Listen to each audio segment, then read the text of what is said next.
नेपालका 4वटा कम्युनिस्ट पार्टीद्वारा आज नेपाल बन्दको घोषणा। नेपाली कांग्रेसले निर्वाचन आचार संहिता पूर्ण रूपमा पालना गर्ने नेपाली कांग्रेसका नेता जीवन परियारको भनाई। देउबा प्रचण्ड र माधव कुमार नेपालले लिपुलेक लिम्पियाद्वारा र कालापानी हाम्रो हो भन्न नसकेको नेकपा एमालेका अध्यक्ष केपी शर्मा ओलीको आरोप। सम्हालिएर व्यवहार गर, त्यस्ता विधेयक च्यातेर फालिन्छ भन्दै संक्रमणकालीन न्यायको विषयमा ओलीको चेतावनी। राम्रो काम गर्नेलाई प्रोत्साहित र नराम्रो काम गर्नेलाई दण्डित गर्नुपर्ने नेकपा माओवादी केन्द्रका अध्यक्ष पुष्पकमल दाहाल प्रचण्डको टिप्पणी। महाभियोग सिफारिस समितिको बैठक आज बस्दै कार्यतालिका बनाउने तयारी। देशभरबाट 1937 मिटर ब्याजी पीडितको उजुरी पर्यो। सबैभन्दा बढी मध्य प्रदेशमा 1330 उजुरी। नागरिकता विधेयक ओलीले ल्याएको अध्यादेश अनुसारै भएको गृहमन्त्री बालकृष्ण खाँडको भनाई। बानेश्वर क्षेत्रका अन्डरग्राउन्ड पसल हटाउन सुरु। काठमाडौँ महानगरपालिकाका मेयर बालेन शाहले दिए कडा निर्देशन। काठमाडौँ उपत्यकाका सम्पदा क्षेत्रको अवलोकन गर्न hop on hop off city bus सञ्चालनमा ल्याउने संस्कृति पर्यटन तथा नागरिक उड्डयन मन्त्री जीवनराम श्रेष्ठको दाबी। धार्मिक पर्यटक भित्र्याउने वातावरण निर्माण गर्नुपर्ने श्रेष्ठको जिकिर। नेपाली कांग्रेसका नेता प्रदीप गिरीको निधनप्रति प्रतिनिधि सभा र राष्ट्रिय सभाद्वारा शोक प्रस्ताव पारित। जनता समाजवादी पार्टीका अध्यक्ष उपेन्द्र यादवले मागे मुख्यमन्त्री राउतको राजीनामा। तनहुँ क्षेत्र नम्बर 1 नछाड्ने एकीकृत समाजवादीका नेता किसान श्रेष्ठको अडान। एउटा पार्टीबाट मुख्य 2 प्रचारकले मात्रै हेलिकप्टर प्रयोग गर्न पाउने। चुनाव प्रचार प्रसारमा 25 जना भन्दा बढी सहभागी हुन नपाउने निर्वाचन आयोगको प्रस्ताव। वार्षिक आय र व्यय विवरण नबुझाउने पार्टी निर्वाचनमा सहभागी हुन नपाउने। गएको 24 घण्टामा नेपालमा थप 658 जनामा कोरोना भाइरसको संक्रमण पुष्टि। 1 जनाको मृत्यु। शून्य लागतमा नेपालका नर्स बेलायत जाने बाटो खुल्ला। जनकपुर जयनगर रेल बढ्दै धार्मिक पर्यटक भारतीय यात्रुहरू खुसी। टायर पड्किएर माइक्रोबस दुर्घटना हुँदा सप्तरीमा 1 जनाको मृत्यु। नेप्से परिसूचक 7.41 अङ्कले घट्यो। 5 2020 र 3 एक दिवसीय सिरिजका लागि केन्या भ्रमण गर्न लागेको नेपाली टोलीको बिदाई। खुल्ला टेबल टेनिस असोजको पहिलो सातादेखि हुने। र समाचार पार्टी हेल्थ टिप्स अन्तर्गत आज हामी चम्किलो र स्वस्थ छालाका लागि खानुपर्ने 5 फलफुलको विषयमा जानकारी दिनेछौँ। हामीलाई अन्तिमसम्म हेर्नुहोला। दर्शक महानुभाव नमस्कार। समाचार पार्टी.com को न्यूज बुलेटिनमा यहाँलाई हार्दिक स्वागत छ। म प्रहलाद चन्द्र घिमिरे।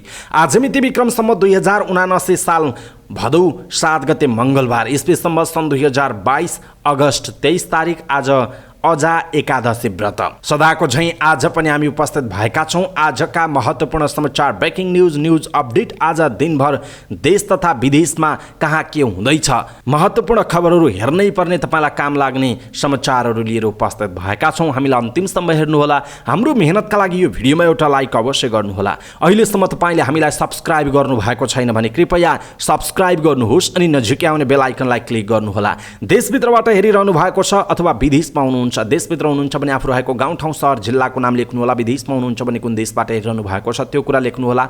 अनि दैनिक रूपमा हेर्नुहुन्छ भने रेगुलर भनेर लेख्नुहोला। आज पहिलोचोटि हेर्दै हुनुहुन्छ भने फर्स्ट टाइम भनेर लेखिदिनुहोला।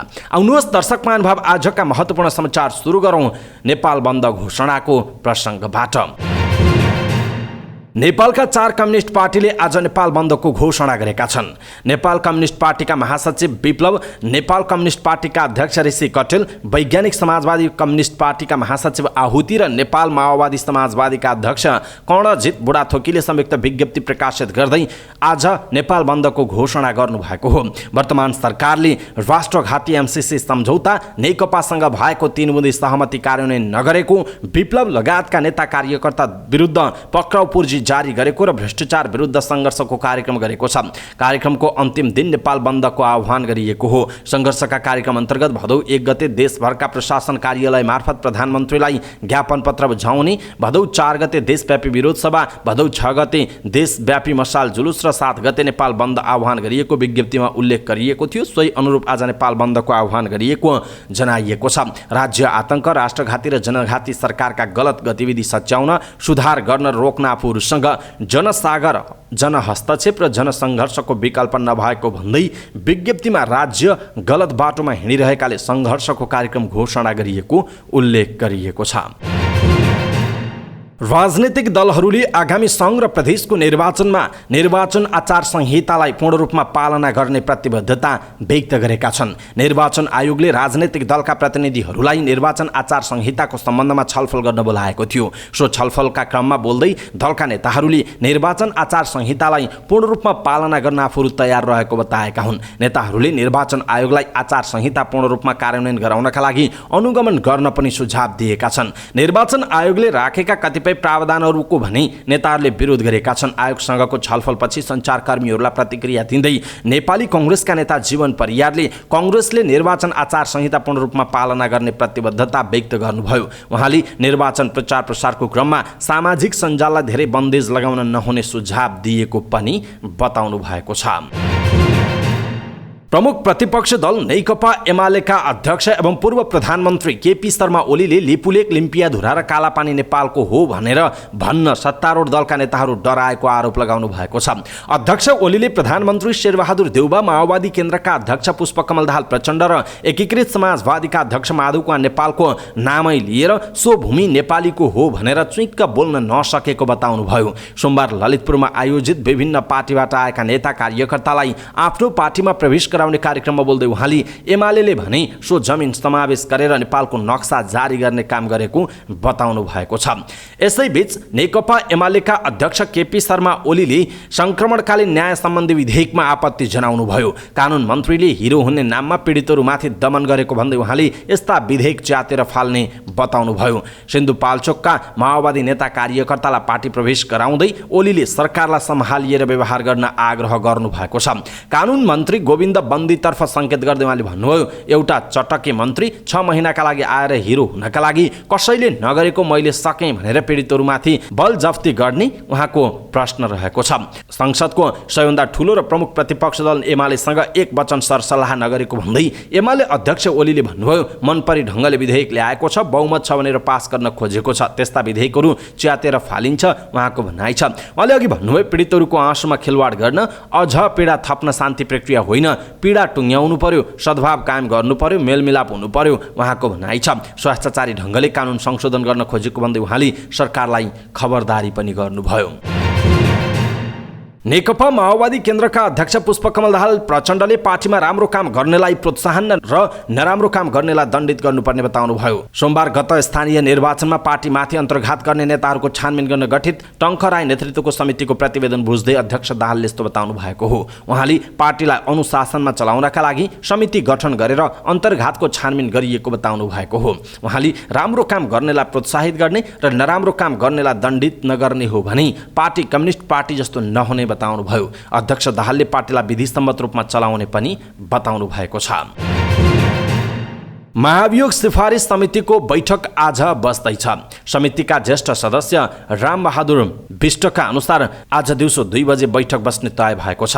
उक्त बैठकमा यसअघि भदौ 1 बैठकमा वितरण भएको समितिको आन्तरिक कार्यविधि पास गर्ने र प्रधान न्यायाधीश चोलेन्द्र शमशेर जवरामाथिको अध्ययन कार्यतालिका पेश गर्ने कार्यसूची छ। महाभियोग उप कुन दिन के गर्ने, कति दिनमा सक्ने भनेर कार्यतालिका पेश गर्ने र पास गर्ने हाम्रो प्रयास रहन्छ, विष्टले भन्नुभएको छ।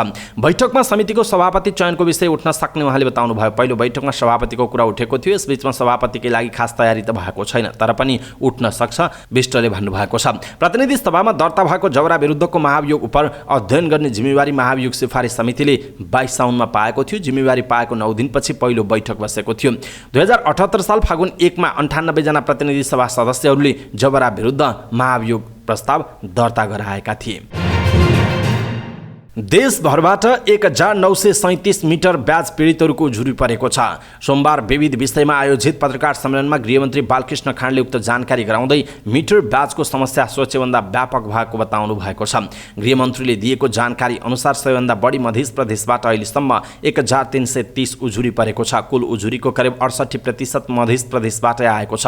त्यस्तै लुम्बिनी प्रदेशबाट 211 उजुरी परेको छ। त्यस्तै बागमतीबाट 202, प्रदेश नम्बर 1 बाट 92, सुदूरपश्चिमबाट 45, गण्डकीबाट 35 र कर्णालीबाट 22 वटा उजुरी परेको गृहमन्त्री खाँडले जानकारी दिनुभएको छ। सरकारले केही दिन अघि मिटर ब्याजबाट उत्पन्न अपराध नियन्त्रण तथा सुदखोरको पहिचान एवं छानबिन गर्न गृह मन्त्रालयका सहसचिव भीष्म भूषालको संयोजकत्वमा कार्यदल गठन गरेको थियो। कार्यदललाई 1 महिनाभित्र प्रतिवेदन बुझाउन भनिएको छ।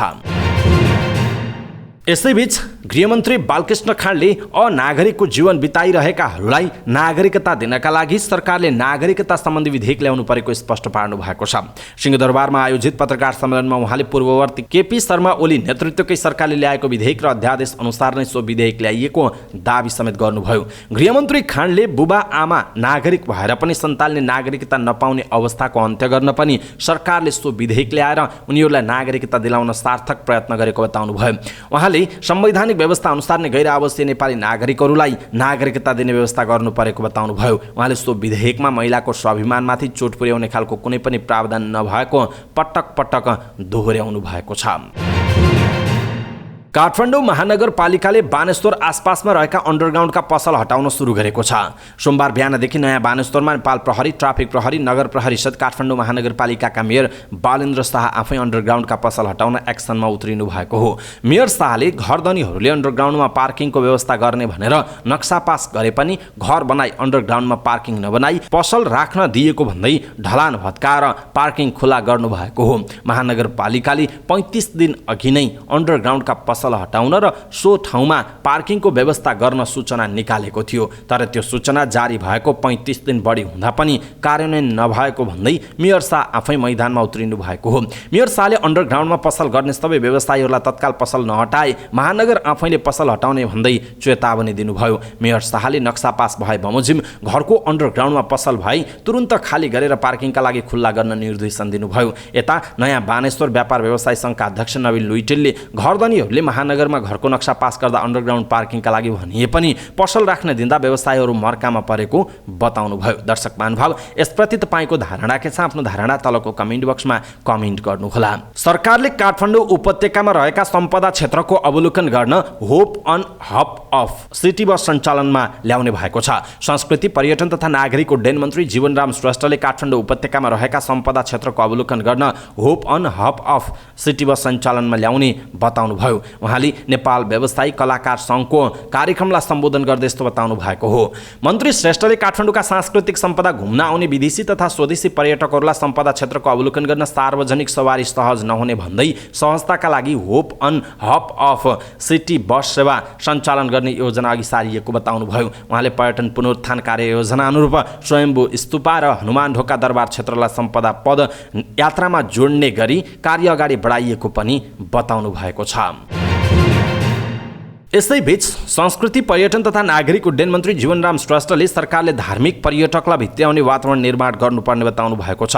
पशुपति सङ्ग्रहालय महास्नान घरको उद्घाटन गर्दै मन्त्री श्रेष्ठले सरकारले विश्वका हिन्दू धर्मावलम्बीहरूलाई पशुपतिनाथको दर्शनका लागि नेपाल भित्र्याउने वातावरण निर्माण गर्नुपर्ने बताउनु भएको हो। उहाँले पशुपतिनाथ विश्वका हिन्दू धर्मावलम्बीको आस्थाको केन्द्र रहेकाले विश्वका हिन्दू धर्मावलम्बीहरू एकपटक पशुपति आउनुपर्ने मान्यता समेत रहेको बताउनुभयो। मन्त्री श्रेष्ठले पशुपति परिसर आफैमा सभ्यताको पहिचान बोकेको स्थान रहेको पनि बताउनुभयो। उहाँले पशुपति परिसरको व्यवस्थापन, सरसफाइ र पूजा आराधना गर्न आउने धर्मावलम्बीहरूलाई मैत्रीपूर्ण वातावरण बनाउने र मर्म सम्मान र संरक्षण गर्ने विषयमा पशुपति क्षेत्र विकास कोषले ध्यान दिन जरुरी रहेको बताउनुभयो। नेपाली कांग्रेसका प्रतिनिधि सभाका सदस्य प्रदीप गिरीको निधनप्रति संघीय संसदका दुवै सदनले शोक प्रस्ताव पारित गरेका छन्। प्रतिनिधि सभाले प्रदीप गिरीको निधनप्रति शोक प्रस्ताव पारित गरेको छ। बैठकले प्रतिनिधि सभा सदस्य प्रदीप गिरीको निधन भएको प्रति शोक प्रस्ताव पारित गर्दै श्रद्धाञ्जली व्यक्त गरेको हो। यसैबीच संघीय संसदको राष्ट्रिय सभाले पनि आज 1 मिनेट मौन धारण सहित नेपाली कांग्रेसका नेता एवं प्रतिनिधि सभा सदस्य प्रदीप गिरी निधनप्रति गहिरो दुःख व्यक्त गर्दै शोक प्रस्ताव पारित गरेको छ। जनता समाजवादी पार्टीका अध्यक्ष उपेन्द्र यादवले मध्य प्रदेशमा मुख्यमन्त्री मोहम्मद लाल बाबु राउतको राजीनामा माग्नु भएको छ। पार्टीको उच्च स्रोतले दिएको जानकारी अनुसार यादवले 2 कारण देखाउँदै राउतलाई तुरुन्त पद छोड्न निर्देशन दिनुभएको छ। अध्यक्षजीले 2 वटा कारण दिनुभएको छ। पार्टीका उच्च पदाधिकारीले भनेका छन् मुख्यमन्त्री स्वच्छता अभियानमा भएको भ्रष्टाचार अनि बेटी पढाऊ बेटी बचाऊ अभियानमा भएको चरम अनियमितता। हेर्नुहोस् न, अख्तियारले नै छापा हानिसक्यो, मधेसमा हाम्रो सरकारले बेइज्जती कमायो। ती नेताका अनुसार पछिल्लो राजनीतिक समिति बैठकमा यादवले राउतलाई मुख्यमन्त्रीबाट फिर्ता हुन चेतावनी दिइसकेका छन्। यसबारेमा राउतको जवाफ प्राप्त हुन नसकेको उल्लेख छ। नेपाल कम्युनिस्ट पार्टी एकीकृत समाजवादीका केन्द्रीय सदस्य एवं पूर्व मन्त्री कृष्णकुमार श्रेष्ठ किसानले तनहुँ क्षेत्र नम्बर 1बाट नै चुनाव लड्ने बताउनु भएको छ। म्याग्दे 3 किलचोकमा भएको कार्यक्रममा उहाँले आफूले अघिल्लो पटक जितेको ठाउँबाट नै चुनाव लड्ने बताउनु भयो। उहाँले 74मा चुनाव जितेको तनहुँ क्षेत्र नम्बर 1मा नेपाली कङ्ग्रेसका वरिष्ठ नेता रामचन्द्र पौडेल, केन्द्रीय सदस्य गोविन्द भट्टराई, शङ्कर भण्डारी लगायत सत्ता गठबन्धनका नेताहरूले उम्मेदवारी दिने घोषणा गरेका छन्। सत्ता गठबन्धन बीच सिट भागबण्डा हुँदा तनहुँ 1मा आफ्नो पार्टीले पाउने र आफू उम्मेदवार हुने श्रेष्ठको दाबी रहेको छ। दर्शक महानुभाव, तनहुँको तपाईँ यदि बासिन्दा हुनुहुन्छ अथवा तनहुँलाई नजिकबाट बुझ्नुहुन्छ भने तनहुँ 1मा अहिले नेपाली कङ्ग्रेसका वरिष्ठ नेता रामचन्द्र पौडेल, केन्द्रीय सदस्य गोविन्द भट्टराई, शङ्कर भण्डारी लगायत एकीकृत समाजवादीका केन्द्रीय सदस्य एवं पूर्व मन्त्री कृष्णकुमार श्रेष्ठ किसानले पनि क्षेत्र नम्बर 1बाट नै उम्मेदवारी दिने घोषणा गरिसक्नु भएको छ। तनहुँ 1का लागि कुन नेताले उम्मेदवारी दिँदा हुन्छ अथवा कसले जित्छन् जस्तो लाग्छ तपाईँलाई, अथवा कसले जित्नुपर्छ जस्तो लाग्छ, आफ्नो कुरा तलको कमेन्ट बक्समा कमेन्ट गर्नुहोला। प्रतिनिधि सभा र प्रदेश सभा निर्वाचनका लागि प्रत्येक राजनैतिक दलका मुख्य 2 प्रचारकलाई मात्रै हेलिकप्टर प्रयोग गर्न दिने निर्वाचन आयोगले जनाएको छ। आयोगले निर्वाचन आचार संहितामा त्यस्तो व्यवस्था गरेको हो। उक्त आचार संहितामाथि आयोगले राजनैतिक दलका प्रतिनिधिहरूसँग छलफल पनि गरेको छ। निर्वाचन आचार संहिता 2079 मा आयोगले सवारी साधन प्रयोग गर्दा अपनाउनु पर्ने आचरण अन्तर्गत कसले हेलिकप्टर प्रयोग गर्न पाउने र कसले नपाउने भन्ने उल्लेख गरेको छ। निर्वाचन प्रचारका क्रममा उम्मेदवारले निर्वाचन अधिकृतको अनुमति लिई सम्बन्धित निर्वाचन क्षेत्र वा उम्मेदवार भएको स्थानमा आयोगले तोके बमोजिम बढीमा 2वटा 2 पाङ्ग्रे वा 3 पाङ्ग्रे वा 4 पाङ्ग्रे विद्युतीय तथा यान्त्रिक शक्तिबाट चल्ने हलुका सवारी साधन र त्यस्ता सवारी साधन नचल्ने ठाउँमा बढीमा 4वटा घोडा प्रयोग गर्न सक्ने आचार संहितामा उल्लेख गरिएको छ। यसैबीच निर्वाचन आयोगले चुनाव प्रचार प्रसारका क्रममा 25 जनाभन्दा बढी मानिस सहभागी हुन नपाउने प्रस्ताव गरेको छ। निर्वाचन आचार संहिताका विषयमा राजनैतिक दलहरूसँग भएको छलफलको विषयमा जानकारी दिँदै निर्वाचन आयोगका प्रवक्ता शालिग्राम शर्मा पौडेलले यस्तो प्रस्ताव अघि सारिएको बताउनुभयो। उहाँले चुनावमा मतदातालाई अनेकौं प्रलोभन पार्ने तथा सांसदहरूले नै निर्वाचन लड्न कठिनाई भएको गुनासोका आधारमा आयोगले तोकेको खर्च गर्ने गरी प्रचार प्रसारका लागि 25 जना मात्रै जान मिल्ने आचार संहिता ल्याउने प्रस्ताव गरिएको बताउनुभयो। उहाँले निर्वाचनमा उम्मेदवार भएको राजनीतिक दलको चुनाव चिन्ह मतपत्रमा समावेश नगर्ने तयारी रहेको पनि बताउनु भएको छ। सञ्चारकर्मीहरूले निर्वाचनमा उम्मेदवार लिएका राजनीतिक दलको मात्रै चुनाव चिन्ह मतपत्रमा समावेश गर्ने विषयमा गठबन्धन लक्ष्य देखियो भन्ने प्रश्नको जवाफमा उहाँले यसरी निर्वाचनमा भाग नलिएको दलको चुनाव चिन्ह राख्नु सैद्धान्तिक र व्यावहारिक रूपमा ठिक नभएको बताउनु भएको छ। निर्वाचन आयोगले वार्षिक आयव्यय विवरण नबुझाउने राजनीतिक दललाई आगामी सङ्घ र प्रदेशको निर्वाचनमा सहभागी नगराउने भएको छ। निर्वाचन आयोगमा 116वटा राजनीतिक दलहरू दर्ता रहेका र त्यसमध्ये आगामी मक्सिर 4 गते हुने सङ्घ र प्रदेशको निर्वाचन प्रयोजनका लागि भने 84वटा राजनीतिक दलहरू मात्र दर्ता भएको निर्वाचन आयोगले जनाएको छ। न्युज एजेन्सी नेपालसँग कुराकानी गर्दै निर्वाचन आयोगका सहायक प्रवक्ता सूर्यप्रसाद अर्यालले वार्षिक आयव्यय विवरण नबुझाउने राजनीतिक दललाई निर्वाचनमा सहभागी नगराइने बताउनु भएको छ। गएको 24 घण्टामा नेपालमा 658 जनामा कोरोना भाइरस कोभिड-19 को संक्रमण पुष्टि भएको छ। स्वास्थ्य तथा जनसङ्ख्या मन्त्रालयका अनुसार 3381 पीसीआर परीक्षणमा 405 जना र 3262 एन्टिजेन परीक्षणमा 253 जना गरी 658 जनामा संक्रमण पुष्टि भएको छ। मन्त्रालयका अनुसार पछिल्लो 24 घण्टामा कोरोना संक्रमणबाट 1 जनाको मृत्यु भएको छ। त्यस्तै 456 जना संक्रमण मुक्त भएका छन्। अहिले देशभर 4296 जना सक्रिय संक्रमित छन्। स्वास्थ्य मन्त्रालयका अनुसार 4134 जना होम आइसोलेसनमा रहेका छन् भने 162 जना संस्थागत आइसोलेसनमा र 50 जना आइसियुमा रहेका छन्। यस्तै 1 जनाको भेन्टिलेटरमा उपचार भइरहेको मन्त्रालयले जनाएको छ। सोमबार थपिएका सँगै नेपालमा कोरोना संक्रमितको कुल संख्या 11,44,940 पुगेको छ। श्रम गन्तव्यको विविधीकरण र नेपाली युवालाई उच्च पारिश्रमिक भएको मुलुकमा रोजगारीका अवसर उपलब्ध गराउने ध्येयका साथ सरकारले बेलायतसँग द्विपक्षीय श्रम समझदारी गरेको छ। श्रम रोजगार तथा सामाजिक सुरक्षा मन्त्री शेरबहादुर कुँवरको उपस्थितिमा सोमबार नेपाल र बेलायत बीच बेलायतको स्वास्थ्य क्षेत्रमा नेपाली स्वास्थ्य कर्मीलाई रोजगारी प्रदान गर्ने सम्बन्धी समझदारी पत्रमा हस्ताक्षर भएको हो। सो समझदारी पत्रमा श्रम सचिव एक नारायण अर्याल र नेपालका लागि बेलायती राजदूत निकोला पोलिटले हस्ताक्षर गर्नुभएको छ। समझदारीबाट नेपाली स्वास्थ्य कर्मीलाई बेलायतको स्वास्थ्य क्षेत्रमा रोजगारीमा संलग्न हुने अवसर मिलेको छ। यसबाट नेपालको स्वास्थ्य क्षेत्रमा संलग्न जनशक्तिको विकासमा मद्दत पुग्ने विश्वास लिइएको छ। बेलायतसँग श्रम समझदारी सम्पन्न भएसँगै रोजगार गन्तव्यको विविधीकरणमा नयाँ कोसे ढुङ्गा पनि थपिएको छ। जनकपुर जयनगर रेल सञ्चालनमा आएसँगै नेपालमा तीर्थयात्रा गर्ने भारतीय यात्रुहरूलाई सहज भएको छ। नेपालको कुर्थादेखि भारतको जयनगरसम्म रेल नियमित सञ्चालन हुन थालेपछि नेपालमा धार्मिक पर्यटकका साथै अन्य पर्यटकहरूलाई पनि आवत जावतका लागि सहज बनेको हो। विक्रमसम्म 2078 चैत्र 19 गते प्रधानमन्त्री शेरबहादुर देउवा र भारतीय प्रधानमन्त्री नरेन्द्र मोदीले भर्चुअल रूपमा सीमा पार रेल सेवाको शुभारम्भ गर्नुभएको थियो। सन् 2071 देखि रेल मार्ग स्तरोन्नति गर्ने हेतुले भारतले रेल सेवा पूर्ण रूपमा बन्द गरेको थियो। गत चैत्रबाट रेल सेवा पुनः सञ्चालनमा आएसँगै पशुपतिनाथको दर्शन गर्न आउने भारतीय पर्यटकहरूलाई सहज भएको छ। साथै नेपालबाट भारत जाने र आउनका लागि पनि रेल मार्ग सहज बनेको यात्रुहरूको भनाइरहेको छ। सप्तरीमा घुडिरहेको माइक्रो बसको टायर पड्किएर दुर्घटना हुँदा एकजनाको मृत्यु भएको छ भने 13 जना घाइते भएका छन्। पूर्व पश्चिम राजमार्ग अन्तर्गत अग्निसाई र कृष्णा सवर्ण गाउँपालिका 6 मा पश्चिमबाट पूर्वतर्फ जाँदै गरेको बा5 ख 2310 नम्बरको माइक्रोबसको पछाडिको टायर पड्किएपछि अनियन्त्रित भएर पल्टिएको प्रहरीले जनाएको छ। दुर्घटनामा कन्काई नगरपालिका 8 बस्ने 52 वर्षीय अमृता ओलीको मृत्यु भएको सप्तरी प्रहरीका प्रवक्ता एवं डीएसपी माधव प्रसाद काफ्लेले बताउनुभयो। गम्भीर घाइते भएकी उनलाई अस्पताल पुर्याउन साथ चिकित्सकले मृतक घोषित गरेका थिए। उक्त दुर्घटनामा माइक्रोबस चालक झापाको बिर्ताबोट नगरपालिका 4 का 43 वर्षीय दुर्गाबहादुर मगरसहित 13 जना घाइते भएका छन्। उनीहरूको स्थानीय अस्पतालमा उपचार भइरहेको प्रहरीले जनाएको छ। साताको दोस्रो कारोबारको दिन सोमबार नेप्से परिसूचक सामान्य अङ्कले ओह्रालो लागेको छ। सोमबार नेप्से परिसूचक 7.41 अङ्कले घटेर 2053.13 बिन्दुमा झरेको छ।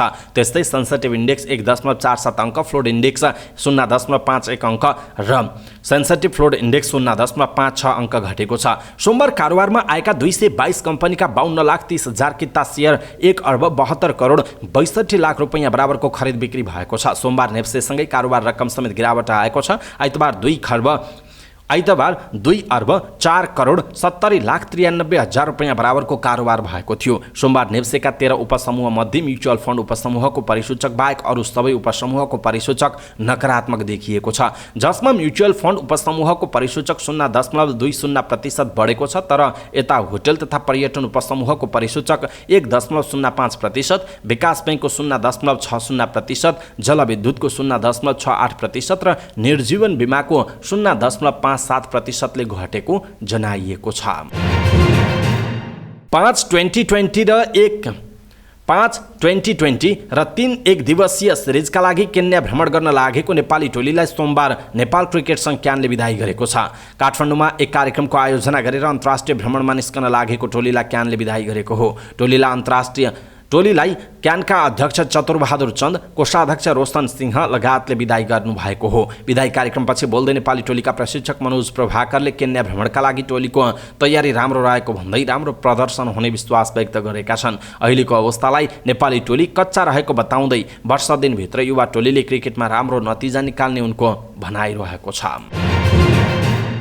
काठमाडौँ खेल मण्डल केकेएम न्युरो टिम एनआरटी को आयोजनामा असोजको दोस्रो साता केकेएम एनआरटी खुल्ला टेबल टेनिस प्रतियोगिता आयोजना हुने भएको छ। आयोजक काठमाडौँ खेल मण्डल न्युरो टिम एनआरटीले पत्रकार सम्मेलन गर्दै प्रतियोगिता असोजको 4 गतेदेखि 8 गतेसम्म आयोजना हुने जनाएको हो। अखिल नेपाल टेबल टेनिस सङ्घ तथा नेपाल भेन्ट्रान्स टेबल टेनिस सङ्घको तत्वाधानमा सञ्चालन हुने प्रतियोगिता लैनचौर स्थित राष्ट्रिय टेबल टेनिस प्रशिक्षण केन्द्रमा हुने आयोजकले पत्रकार सम्मेलन गरी जानकारी दिएको हो। प्रतियोगितामा नेपालका राष्ट्रिय अन्तर्राष्ट्रिय खेलाडी तथा विदेशी खेलाडी समेत भाग लिने आयोजकले जनाएको छ। पुरुष एकलतर्फको विजेताले 50,000, उपविजेताले 25,000 र तेस्रो हुनेले 10,000 रुपैयाँ पुरस्कार पाउनेछन् भने महिला एकलतर्फ विजेताले समान पुरस्कार पाउनेछन्। Junior boys under 19, junior girls under 19, cadet boys एकल अन्डर 15 र क्याडेट गर्ल्स अन्डर 15 तर्फको विजेताले 10,000, उपविजेताले 5,000 र तेस्रो हुनेले 2,500 पुरस्कार पाउने जनाइएको छ।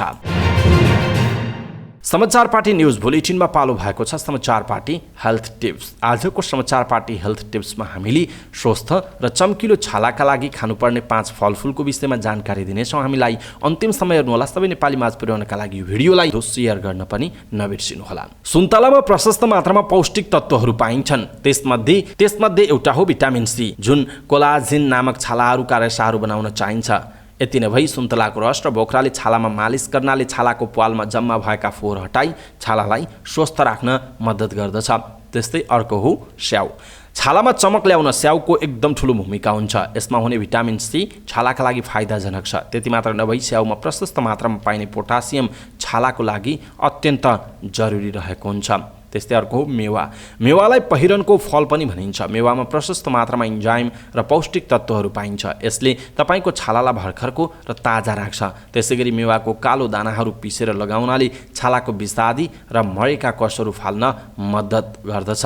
त्यस्तै अर्को हो अनार। अनारमा उच्च मात्रामा प्युनिसिक एसिड, एलाजिक एसिड र एन्टिअक्सिडेन्ट पाइन्छ। यसमा पाइने ओमेगा 3 फ्याटी एसिडले छालाका कोष पुनर्निर्माण गर्न मद्दत गर्छ।